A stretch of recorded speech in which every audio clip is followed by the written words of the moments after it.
There's a break in a murder case nearly a year after it happened. 18-year-old Amon Watson was shot and killed in broad daylight last August right next to his grandmother's house in Oakland Park.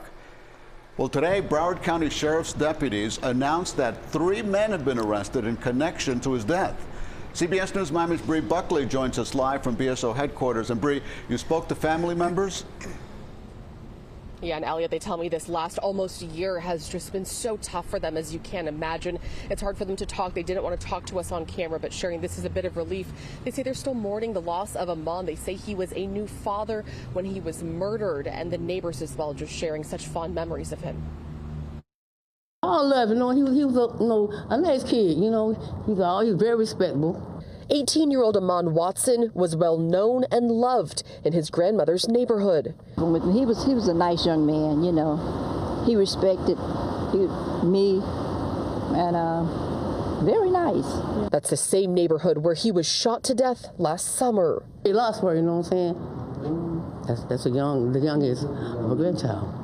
BSO says just before noon on August 24th in the 2100 block of Northwest 28th Street in Oakland Park, someone ran up, shot him to death, and ran away. He was found in the driveway of a home just a few doors down from his grandmother's house. On Friday, BSO announced that these 3 men from Lauderhill, 18-year-old Tanareen Hamilton, 19-year-old Morris King Jr., and 22-year-old Khalil Ellie were each charged with 1 count of first-degree felony murder in connection to his death. These 3 men were in some manner, in some way, involved in this murder.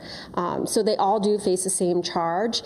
BSO says Hamilton was already in custody, though they could not say for what. Court records show he was charged with capital homicide in October, roughly 2 months after Amon was shot and killed. Neighbors say they remember seeing the 3 suspects with Amon in the neighborhood a handful of times before the shooting. I don't understand it. Strange. Because they hung out. They did a lot of hanging out together. Amon's family tells me he leaves behind a young son who was just 3 months old when he was killed. They just celebrated his first birthday. His family says nothing can bring him back, but the arrests are a small bit of relief. I'm glad to know that they caught those guys that did it to Ahmad. BSO tells me the investigation is still active, so we can expect more details once they wrap that up. For now, live in Fort Lauderdale, Bree Buckley, CBS News, Miami.